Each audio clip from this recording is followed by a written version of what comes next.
Hello, Beaver School District Hiring Committee. My name is Troy Olsen, and I'm excited to introduce myself as a candidate for the Beverly Taylor Elementary Arts position. My career started as a young elementary student. My favorite subjects in school were art, music, and PE. I loved to draw. One day in 5th grade, we were in silent reading class. It was so silent you could hear a pin drop. I was busy drawing a picture when the silence ended. "Troy," Mr. Nilsson exclaimed, "get your things and come to my desk." I thought for sure I was in trouble. I grabbed my picture, my pencil, my book that I was supposed to be reading, and headed to Mr. Nilsson's desk.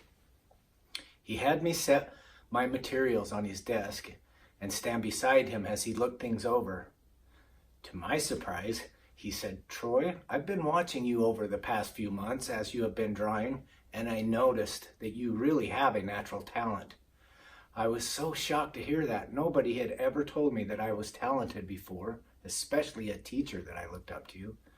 He proceeded to show me how to turn this simple drawing of the reading village into a three-dimensional masterpiece. I was amazed at how adding a line here and a line there could make a drawing come right off the page. That little art lesson took me from being a doodler to an up-and-coming art show winner, which really boosted my self-worth and self-confidence. There were no art specialists in my elementary school days, but Mr. Nilsson was as good as artist as there was and continued to show me new and exciting things the rest of my 5th and 6th grade. With my newfound confidence, I was excited to go to junior high school because there was band and art classes that I could take all year long. It didn't take long for me to catch the attention of Mr. Sorensen, the art teacher. He and I bonded almost immediately as I began my journey as an art student in junior high and high school. I excelled in all of his art classes. By my junior year, Mr. Sorensen asked me to be his student aide for the 7th and 8th grade art kids. It was kind of like pre-student teaching. Mr. Sorensen's teaching mentorship proved invaluable. I didn't know at that time that I was going to pursue a career in education. In fact, all I could think about was becoming a pro golfer.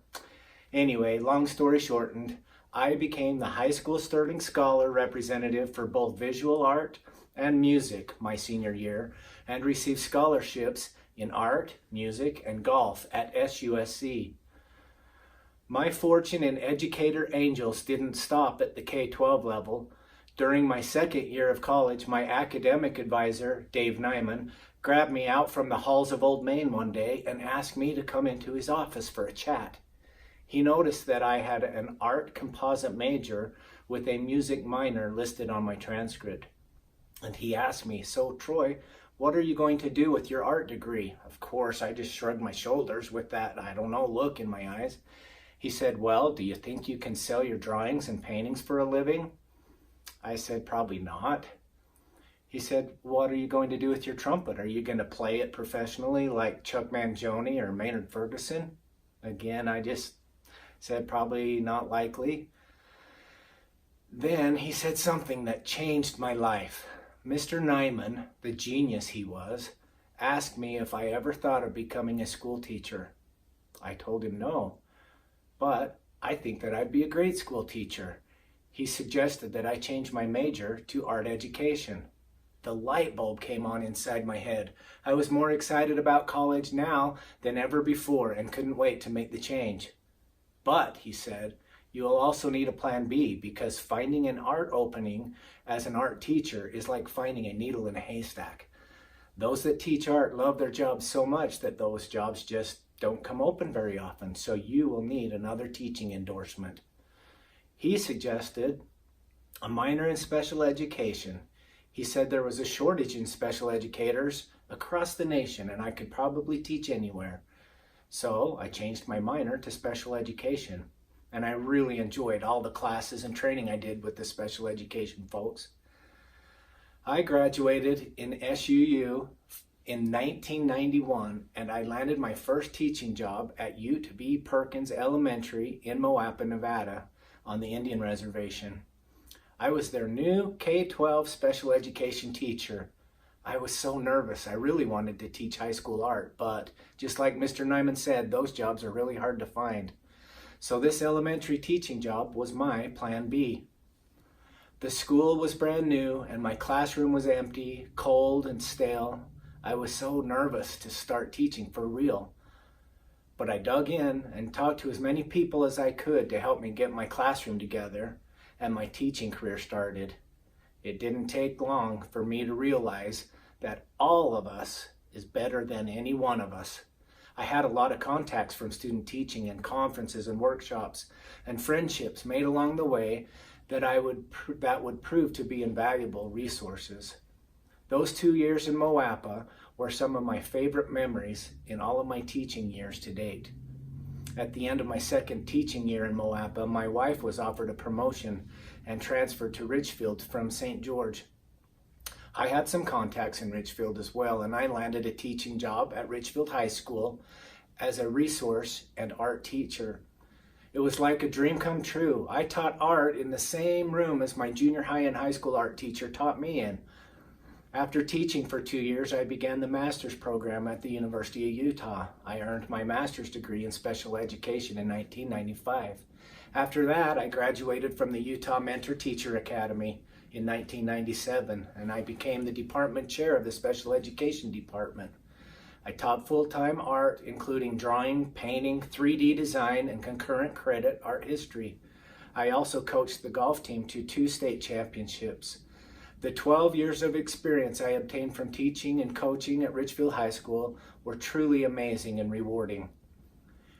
The next 7 years I spent teaching year-round school at the Central Utah Youth in Custody Center, where I served students ranging in ages from 10 to 18. I again dug deep into my teacher networking list, as I know now was teaching every subject in the core curriculum to a wide range of students. Quite a change from my first 2 years. I learned a lot and loved teaching those troubled youth. In the fall of 2012, I moved on to fill a position at Snow College, Richfield, as a grant administrator. This was a complete 180-degree change from the classroom, but the challenge was fun and rewarding for me and the college. A year and a half later, the grant funds ran out, and so did the job, which brings me to my position now as a certified corrections officer. I graduated Police Academy in June of 2014 and have been working at the Utah State Prison in Gunnison since then. Even though I don't have my own classroom, I still find opportunities to teach wherever I might be.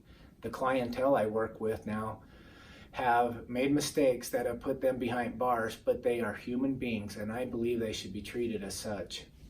That being said, the last 4 years of being an officer has made me realize just how much I miss teaching school, and that my passion resides in working with students.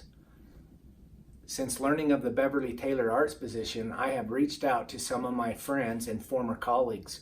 Some of them are currently teaching elementary art under the Beverly Taylor Arts program, which got me even more excited about this job opportunity because of the natural resource they can and will be for me. It may not happen overnight, but I can see the Beverly Art program flourishing in the next 3 to 5 years if I'm given the chance. I have always loved Beaver and the surrounding communities. I have relatives and great friends here. It is a beautiful place, and the people are as good as they get. I would love the opportunity to teach here. My life has come full circle now, and I can only imagine how fun finishing my last 10 to 15 years of my career as an elementary art teacher would be. It really would be another dream come true.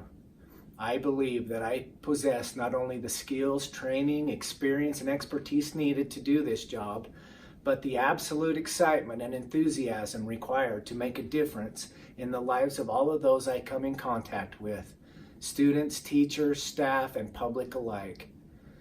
Thank you for taking the time to get to know Troy Olsen a little better.